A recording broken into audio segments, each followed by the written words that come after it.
Teatro Pirandello colmo di gente per le grandi occasioni come quella di ieri sera che ha visto l'esibizione di Albano in occasione dell'assegnazione degli attestati della Mimosa d'Oro, evento giunto alla sua 29esima edizione, organizzato dal Centro Culturale Renato Guttuso, diretto dalla presidente Lina Urso Gucciardino, che ha visto il riconoscimento della Mimosa d'Oro assegnato a Claudia Lodesani nella sua qualità di presidente nazionale di Medici Senza Frontiere, che ha ricevuto il premio da parte del comandante regionale della Guardia di Finanza Ignazio Gibilaro e dal dirigente generale dell'assessorato regionale agricoltura Dario Caltabellotta. Sono emozionata perché veramente ogni anno forse diamo di più, forse perché ci crediamo e quindi la forza aumenta. Stasera è stata una serata bellissima perché abbiamo parlato di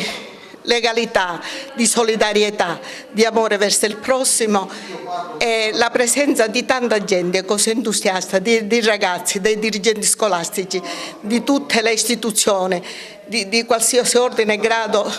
ci fa dire veramente la nostra Sicilia ha voglia veramente di cambiare, di diventare la terra bella che è, con bellissime persone che dedicano il loro tempo più agli altri che a se stessi. Due testimoni d'eccezione che hanno consegnato il premio Mimosa d'Oro. Sì, è bello essere presente in occasione di manifestazioni con principi etici elevatissimi, ma in cui all'enunciazione dei principi si accompagna la voglia di fare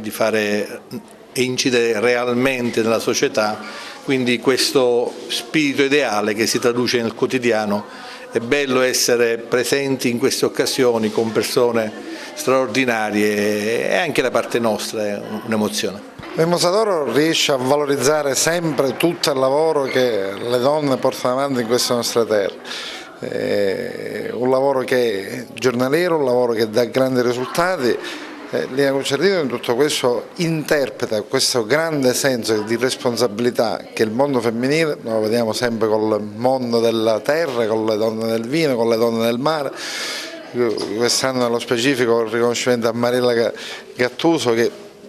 prima di tutti altri, prima di quelli che hanno fatto le leggi a livello europeo, ha saputo rispettare il mare e a contribuire a ridurre la plastica dal mare. Particolarmente emozionata Claudia Lodesani, che ha brevemente fatto una sintassi della presenza dei Medici Senza Frontiere nel territorio internazionale e dei suoi scopi, ha citato i paesi in cui operano maggiormente per via dell'emergenza in atto e l'evacuazione dei lager libici. Un ringraziamento è stato fatto ai giornalisti per il lavoro informativo che quotidianamente fanno. Sicuramente per una che ha deciso di venire a vivere in Sicilia per scelta, no? Dopo essermi innamorata della Sicilia, essere premiata da Agrigento è un premio, ha un doppio valore perché la terra che ho scelto, che mi ha adottato, mi ha anche premiato, quindi sicuramente un grazie a tutti gli organizzatori e all'Associazione Culturale Guttuso perché veramente è stato importante per noi, per me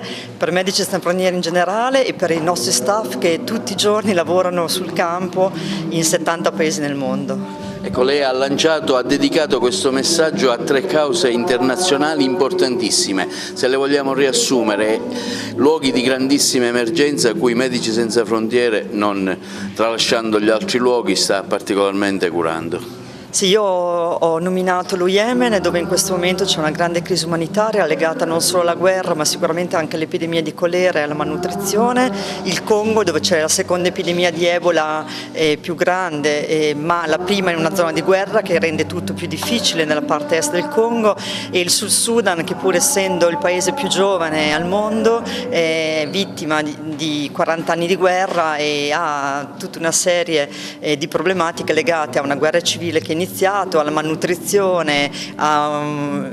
infrastrutture che non esistono, a picchi di malaria, insomma, e questi sono i 3 paesi in cui più di tutti stiamo intervenendo in questo momento, senza dimenticare tutti gli altri. Gli altri premi sono stati assegnati a Claudio Di Stefano, presidente dell'ASMI di Agrigento, Valentina Dell'Aera, responsabile relazioni internazionali, a Lucia Pollina, campionessa atletica, a Fabiola Foti, giornalista, Mariella Guttuso, dirigente regionale Mare Vivo Sicilia. Al termine della premiazione una sorpresa anche con un riconoscimento andato alla presidente Lina Urso Gucciardino da parte dell'atleta agrigentina campionessa del lancio nel giavellotto Giusy Parolino. A Lina Gucciardino, campionessa nella vita, capace con il suo coraggio e la sua determinazione di stabilire ogni record di valori e di principi di alto contenuto umano. Lina Gucciardino per me rappresenta tutto questo, io lo volevo esprimere davanti a tutti perché lei si preoccupa sempre di premiare qualunque donna e le grandi cause, ma lei è una donna di grandissimo carattere e a lei va sicuramente il premio di sportiva campionessa nella vita. Complimenti, grazie Giusy Parolino. Io ti dico un grazie grandissimo, grandissimo per quello che hai detto, non so se lo merito, anche perché sai, dette da te che mi vuoi bene, dico ma può darsi che non lo sentono gli altri, lo senti tu solo perché mi vuoi bene.